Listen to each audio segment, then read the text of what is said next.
God Butcher. So it kind of tells you what he's up to. And he's not a very nice fella. It's easy playing a villain because everyone's fascinated with the villain. Playing the hero, that's the toughest job. Well, the process is that you need brilliant special effects makeup artists, because I would say we chose to go that direction, but I actually arrived thinking that we were doing CGI and I would just have to stick on a few dots, and suddenly I was going, wait, why am I being called 4 hours before everyone else? What's up with that? And then I learned, I must have missed the conversation where it was decided it was prosthetics instead. But what it takes is crazy talented special effects people who are wonderful collaborators, who are equally responsible as me in creating this character. Adam Johansson and Carla and Emily, who we started at 4 hours each morning and then got it down to about 3.5, and then about an hour and a half in the evening, getting it all off as well, and created the character like that.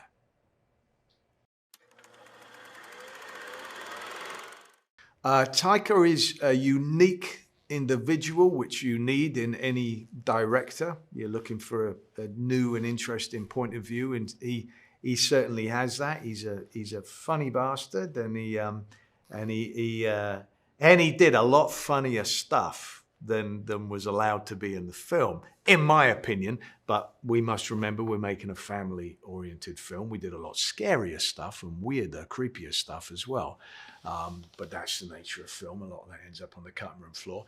But he's got a wonderful, he's a real artist, and he's able to have this great sense of humor, but also wonderful sincerity as well. And it's actually a really beautiful film, Love and Thunder, because it's funny as hell, and it's very moving as well. And there's very few people who know how to balance and juggle all of that, and with such a massive palette and massive bloody budget, which is a task in itself, knowing how to do that. So he's done an incredible job with it.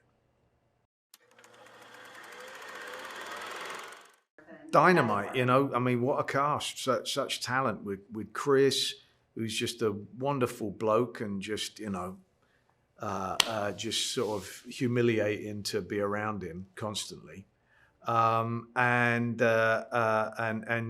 was so welcoming and inviting, and, you know, just a good guy, really wonderful actor. And Natalie Portman and Tessa Thompson, who are just fantastic.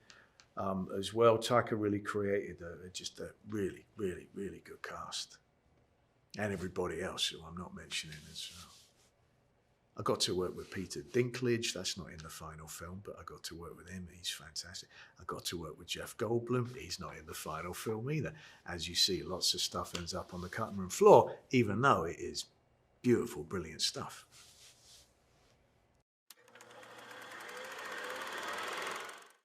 Marvel has quite a few characters that resonate very well, don't they? But, you know, I've only read about him, obviously, you know, the whole Norse mythology, but I've only seen him with Chris playing him in Ragnarok and in this one, in Love and Thunder.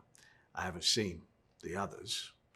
And so you got an actor who's born to play Thor.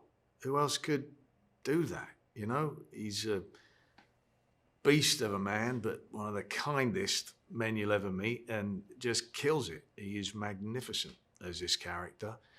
And I think my understanding is, you know, Ragnarok and this one really brought a good sense of humor to the world, which Taika does beautifully with Chris. They're a great duo. You know, and it's comedy, but it's really moving as well. That's the thing with Love and Thunder that I found when I watched it. I was like, oi, this is far more emotional than I'd ever imagined it could be. And Taika's great at that, the comedy and the tragedy together.